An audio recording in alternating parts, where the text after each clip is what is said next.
Hello everyone. तो अभी हम अकाउंटेंसी के लेखांकन के आधारभूत शब्द के बारे में बात करेंगे।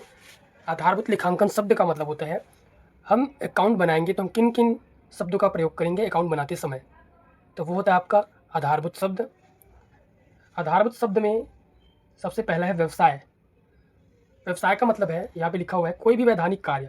वैधानिक कार्य का मतलब होता है कोई भी लीगल वर्क जो कानून की दृष्टि से, कानून के द्वारा मान्य हो, जो कोई गलत काम ना हो। कोई भी वैधानिक कार्य जो लाभ अर्जित करने की दृष्टि से किया जाता है। कोई भी वैधानिक कार्य मीन्स जो कानून की दृष्टि से मान्य हो, जो लाभ कमाने के लिए किया जाता है, लाभ अर्जित करने के लिए, लाभ प्राप्त करने के लिए किया जाता है, उसे व्यवसाय कहते हैं। व्यवसाय के अंतर्गत बहुत सारे व्यवसाय आते हैं।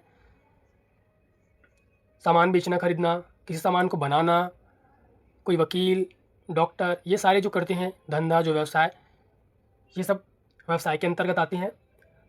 तो ये उसका रूल है, कोई भी वैधानिक कार्य जो लाभ अर्जित करने की दृष्टि से किया जाता है उसे व्यवसाय कहते हैं। सेकेंड है व्यापार। व्यवसाय के अंतर्गत कोई भी कार्य आता था जो वैधानिक हो और लाभ कमाने के लिए किया जाता हो। बट व्यापार के अंतर्गत वो आते हैं जो वस्तु और सेवाओं का क्रय विक्रय करते हैं, जिसमें हम सामान को बेचते हैं, सेवाओं को बेचते हैं, खरीदते हैं, उसको बोलते हैं व्यापार। वस्तु और सेवाओं का क्रय विक्रय, क्रय विक्रय मतलब खरीदना बेचना, जो लाभ कमाने के लिए किया जाता है उसे व्यापार कहते हैं। तो व्यापार में आते हैं वस्तुओं का क्रय और विक्रय करना, खरीदना और बेचना। उसके बाद अगला है ऋण। किसी भी व्यक्ति, ये सारे जो शब्द हैं, आधारभूत शब्द हैं, ये आप जब अकाउंटेंसी में क्वेश्चन बनाओगे तो क्वेश्चन बनाने के समय ये सारे शब्द आएंगे। तो आपको वहाँ पे लिखा रहेगा व्यवसाय, तो व्यवसाय का मतलब समझ जाना कि किस चीज़ को व्यवसाय बोला जाता है। उसके बाद है ऋण।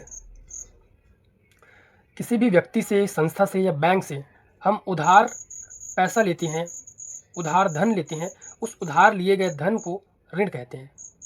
बैंक से ले सकते हैं, हम किसी व्यक्ति से उधार ले सकते हैं, चाचा, मामा, फूफा, मौसा, किसी से भी उधार ले सकते हैं। या कोई संस्था होती है, बड़ी बड़ी संस्था जो ऋण देती है, लोन देती है कोई व्यवसाय चालू करने के लिए। बैंक तो देती है business loan, personal loan, house loan, ये सब देती है बैंक।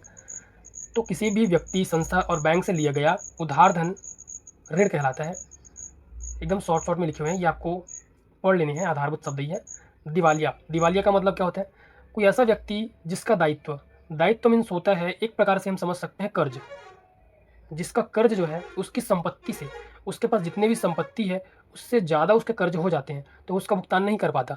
अगर अपनी संपत्ति को बेच के भी उसकी भुगतान करना चाहे तो वो नहीं कर पाएगा, क्योंकि संपत्ति से अधिक हो गया है। दायित्व, दायित्व मीन्स एक प्रकार का कर्ज हम समझ सकते हैं नॉर्मल में। तो जब किसी देनदार से कोई धनराशि वसूल नहीं हो पाती तो उस अप्राप्त राशि को डूबत ऋण कहते हैं। आपने किसी व्यक्ति को ऋण दिया है और वो ऋण वो सामने वाला नहीं चुका पा रहा। सामने वाले को आपने मान लीजिए 10,000 का लोन दिया है, 10,000 का उधार पैसा दिया है, या उसको उधार में सामान बेचे हैं आपने, तो कल जाके आपको उससे पैसा लेना होगा 10,000 रुपया, जो कि वो आदमी नहीं दे पा रहा है, डुबा देता है। कोई धनराशि वसूल नहीं हो पाती। जितने का आपने सामान बेचा है या फिर उसको उधार दिया तो वो वसूल नहीं हो पाता वो राशि। उस अप्राप्त राशि को, जितना भी आपका अप्राप्त राशि रहता है, जितना प्राप्त नहीं हो पाता है, उस राशि को बोलते हैं डूबत ऋण। उसके बाद फर्म मीन्स क्या होता है? व्यावसायिक कार्य में संलग्न प्रत्येक व्यापारिक इकाई फर्म कहलाती है। जितने भी फर्म को हम एक तरीके का शॉप समझ सकते हैं, दुकान समझ सकते हैं। व्यवसाय से संबंधित कार्य में लगे हुए प्रत्येक व्यापारिक इकाई, प्रत्येक व्यापारिक इकाई मीन्स होता है अलग अलग दुकान, अलग अलग इकाई, उन इकाइयों को हम फर्म कहेंगे। ये एक तरीके का दुकान ही कहलाता है। उसके बाद नीचे लिखा है प्रविष्टि करना। प्रविष्टि करने से पहले हम कुछ और इधर हैं वो देख लेते हैं, उसके बाद प्रविष्टि समझेंगे। व्यावसायिक लेन देन। व्यावसायिक लेन देन आपके जब जर्नल आप बनाओगे, अकाउंटेंसी का पहला प्रैक्टिकल चैप्टर जब आप बनाओगे, तो व्यावसायिक लेन देन मेन वर्ड है। आपको बहुत सारे लेन देन दिखेंगे, सौदे दिखेंगे। इसको सौदा भी बोला जाता है, व्यवहार भी बोला जाता है, लेन देन बोला जाता है। तो ये क्या होता है, व्यावसायिक लेन देन क्या होता है उसके बारे में बात करते हैं। दो पक्षों के बीच होने वाले मुद्रा, माल या सेवा के आदान प्रदान को व्यवहार, लेन देन या सौदा कहा जाता है। दो पक्षों के बीच होने वाले, दो पक्षों के बीच होने वाली वो मुद्रा का भी लेन देन हो सकता है, माल का भी हो सकता है, सेवा का भी हो सकता है। इस आदान प्रदान को, आदान प्रदान का मतलब होता है मैंने आपको पैसा दिया, आपने मुझे माल दिया, मैंने आपको पैसा दिया, आपने मुझे सेवा दिया, मैंने आपको मुद्रा दिया, आपने उसके बदले मुद्रा दिया। तो ये आदान प्रदान मीन्स दो व्यक्ति के बीच होने वाले आदान प्रदान को हो सकता है मुद्रा का भी, माल का भी, सेवा का भी। ये आदान प्रदान को हम व्यवहार बोलते हैं, लेन देन बोलते हैं और सौदा बोलते हैं। अब इसको एक एग्जाम्पल के जरिए हम समझ सकते हैं। हमने राम से माल खरीदा, तो हम राम से माल खरीदेंगे। पहला व्यक्ति हुए हम और दूसरा व्यक्ति हुआ राम।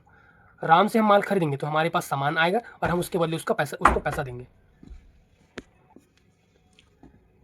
तो ये दो पक्षों के बीच होने वाले मुद्रा, माल और सेवा के आदान प्रदान को हम व्यवहार कहते हैं, लेन देन कहते हैं, सौदा कहते हैं।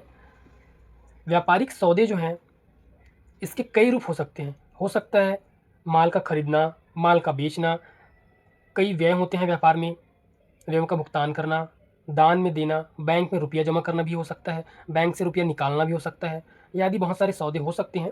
ये नगद उधार दोनों हो सकते हैं, माल खरीदते हैं, माल बेचते हैं तो नगद उधार दोनों हो सकते हैं। तो व्यावसायिक लेन देन का मतलब है ये दो पक्षों के बीच होने वाले मुद्रा, माल और सेवा के आदान प्रदान को व्यवहार, लेन देन या सौदा कहा जाता है। उसके बाद अगला है पूंजी। पूंजी जो है व्यापारी द्वारा व्यापार में धन कमाने के उद्देश्य से लगाया गया नगद धन, माल या संपत्ति को पूंजी कहते हैं। कोई भी व्यापारी है, अब जब व्यापार चालू करेगा तो उसमें कुछ पैसा लगाएगा। पैसा लगाने के साथ साथ कोई संपत्ति भी लगा सकता है।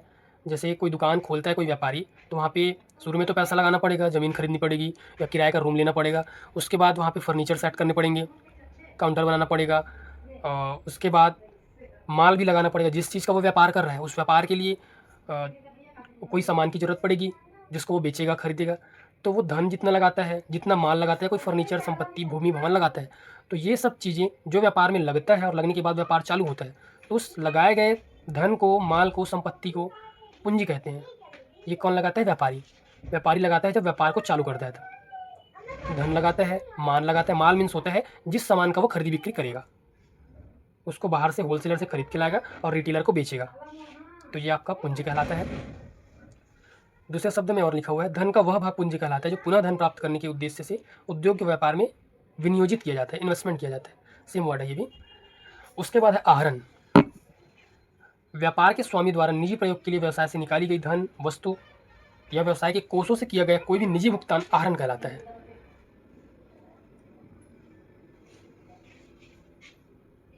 व्यापार का स्वामी व्यापार में पैसा लगाता है, माल लगाता है, संपत्ति लगाती है, तो उसको बोलते हैं पूंजी। उसका जस्ट अपोजिट, व्यापार का स्वामी अगर अपने निजी खर्च के लिए, अपने पर्सनल खर्च के लिए, घर के खर्च के लिए व्यापार से कोई भी राशि निकालती है या फिर माल निकालता है, तो वो निकाली गई राशि, निकाला गया माल आहरण कहलाता है।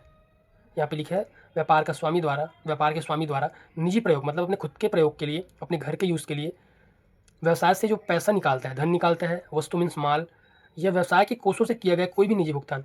व्यवसाय का कोष है, व्यवसाय के बैंक अकाउंट से अगर कोई पेमेंट कर देता है, चाहे वो अपने बच्चे का ट्यूशन फीस हो, बच्चे के लिए कोई सामान खरीद रहा है, तो ये अपने व्यवसाय के कोष से अगर कोई भुगतान करता है जो निजी भुगतान हो, उसके पर्सनल लाइफ से रिलेटेड हो, तो वो कहलाता है आहरण। उसके बाद है ये दायित्व। दायित्व क्या चीज़ें होती है देखते हैं। व्यापारी को छोड़कर व्यापार में जिन अन्य पक्षों को जो धनराशि चुकानी होती है, उस कुल राशि को व्यापार का दायित्व या देय धन कहा जाता है। व्यापारी को छोड़कर, व्यापारी स्वयं को छोड़कर सामने जितने भी पर्सन को उसको पेमेंट करना होगा, जिन अन्य पक्षों को जो धनराशि चुकानी होती है, सामने वाले जितने भी पक्षों को पेमेंट करना होगा, जो धनराशि चुकानी होगी, वो आपका दायित्व कहलाता है। इसका मतलब हम सिंपल से ऐसा समझ सकते हैं, हमने किसी व्यक्ति से उधार माल खरीदा है तो कल जाके उसको पेमेंट करना पड़ेगा हमको, तो वो हमारा पेमेंट करना, जितने का हम पेमेंट करेंगे वो राशि कहलाएगी दायित्व। हमने बैंक से अगर लोन लिया है तो लोन को कल जाके चुकाना ही पड़ेगा हमको, ब्याज सहित या मूल राशि को। तो जो धनराशि हम सामने वाले को चुकाते हैं, अन्य पक्ष को चुकाते हैं, वो राशि हमारा दायित्व कहलाता है। उसको देय धन भी कहा जाता है। इसके बाद है संपत्ति। संपत्ति क्या होती है उसके बारे में बात कर लेते हैं। व्यापार की ऐसी वस्तुएं जो व्यापार संचालन में सहयोग प्रदान करती है तथा जिन पर व्यापार का स्वामित्व होता है, व्यापार की संपत्ति कही जाती है। व्यापार की वस्तुएं जो है ये माल भी होती है और संपत्ति भी होती है। माल उन वस्तुओं को कहते हैं जिन वस्तु का हम खरीदी बिक्री करते हैं, जिन वस्तु को व्यापार में हम कहीं बाहर से खरीद के लाते हैं और रिटेलर को बेचते हैं, खरीद के लाते हैं बेचते हैं, खरीद के लाते हैं बेचते हैं। जिस वस्तु का हम खरीदी बिक्री करते हैं वो कहलाता है माल। बट यहाँ पे लिखा है व्यापार की ऐसी वस्तुएं जो व्यापार के संचालन में सहयोग प्रदान करती है, जो व्यापार को चलाने में सहयोग करती है, ऐसी वस्तुओं को संपत्ति कहते हैं, जिन पर व्यापार का स्वामित्व होता है, मीन्स एक तरीके का अधिकार भी होता है, मतलब उनके बगैर व्यवसाय नहीं चल सकता। स्वामित्व या अधिकार मीन्स यही होता है। तो अगर आप कोई दुकान खोल रहे हो और दुकान के लिए भूमि की ज़रूरत पड़ेगी, कोई बिल्डिंग की ज़रूरत पड़ेगी, जिस बिल्डिंग में आप दुकान खोलोगे, तो वो भूमि के बगैर, बिल्डिंग के बगैर आपका दुकान नहीं चल पाएगा। उनका स्वामित्व है, उनके बगैर आपका दुकान नहीं चलेगा। हो सकता है इसमें फर्नीचर भी आते हैं, मशीन, अगर कोई बड़ा सा व्यवसाय आपका है जिसमें मशीन से कोई सामान बनती है, तो उस मशीन के बिना आपका सामान ही नहीं बनेगा, फिर आप बिज़नेस कहाँ कर पाएंगे। तो मशीन एक प्रकार की संपत्ति है। तो जो व्यापार को चलाने में मदद करती है, चलाने में सहयोग प्रदान करती है, वो संपत्ति कहलाती है। और उनका व्यापार में स्वामित्व होता है, मीन्स थोड़ा अधिकार होता है। उसके बाद देखते हैं हम खाता क्या होता है।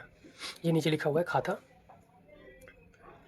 प्रत्येक व्यक्ति, फर्म, कंपनी, संस्था, वस्तु, संपत्ति, आय, व्यय, लाभ या हानि का विधिवत लेखा करने के लिए एक शीर्षक के अंतर्गत जो तालिका बनाई जाती है उसे खाता कहते हैं। अब आपने किसी व्यवसाय को चालू किया, कोई कस्टमर आया राम नाम का, राम ने आपसे सामान खरीदा, सामान आपने बेच दिया। अब वो बोलता है मैं कल जाके पैसा दूंगा, परसों जाके पैसा दूंगा, या एक हफ्ते बाद, एक महीने बाद पैसा दूंगा। अब राम ने बोला तो राम को तो आप याद रख पाओगे, कल जाके श्याम आता है, कल जाके मोहन आता है, फिर राघव, मतलब बहुत सारे व्यक्ति आते हैं। तो एक व्यक्ति को आप याद रख पाओगे, बट बहुत सारे व्यक्ति होते हैं तो उनको आप याद नहीं रख पाओगे।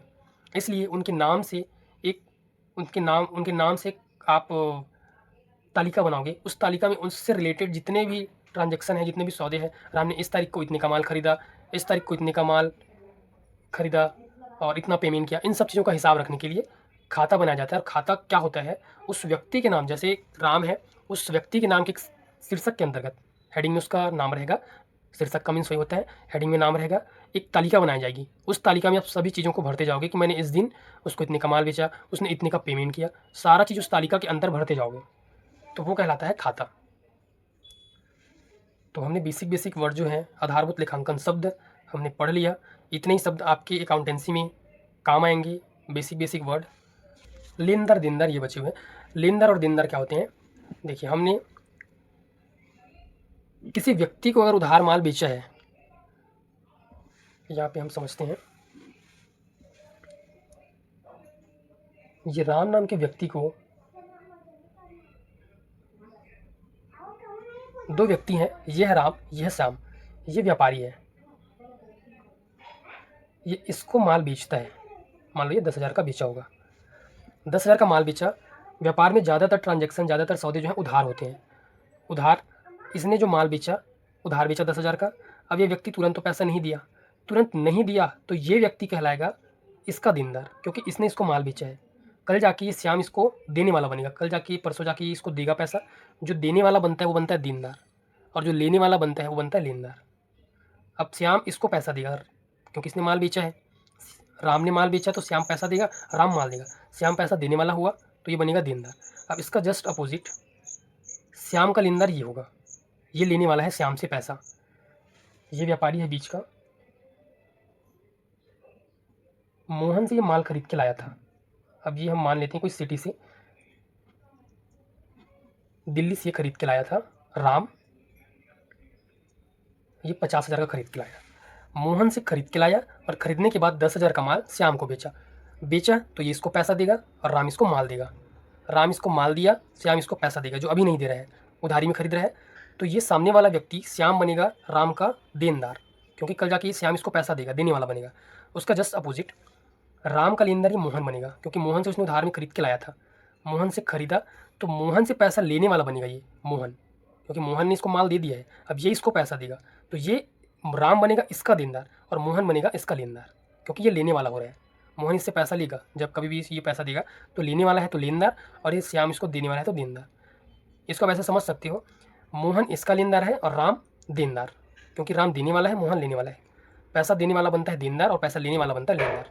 अब मोहन ने इसको माल बेचा है तो माल बेचा तो इसको पैसा लेगा ही, तो ये लेने वाला बना, लेने वाला है तो ये लेनदार बनेगा। श्याम ने उससे खरीदा है तो उसको पैसा देगा, ये पैसा देने वाला बना तो ये देनदार। यही चीज़ यहाँ पे लिखा हुआ है। ऐसा व्यक्ति, फर्म या संस्था जो माल अथवा सेवाओं का मूल्य नगद नहीं देता, व्यापार का देनदार, ऋणी या अधमर्ण कहलाता है। व्यापार का ऐसा कोई व्यक्ति है जो उधार माल खरीदता है, नगद मूल्य नहीं देता, ऐसा व्यक्ति देनदार कहलाता है, ऋणी कहलाता है या अधमर्ण कहलाता है। उसका जस्ट इसका अपोजिट, ऐसा व्यक्ति, फर्म या संस्था जिससे माल अथवा सेवाएं उधार प्राप्त की जाती है, इसने उधार प्राप्त किया, ये उधार खरीदने वाला है जो नगद नहीं देता। और जिस व्यक्ति से हम उधार खरीदते हैं, जिससे जिस व्यक्ति से माल अथवा सेवाएं उधार प्राप्त की जाती है व्यापार का लेनदार ऋणदाता या उत्तोलन कहलाता है। ये हमने ऐसे इस तरीके से इसको समझा।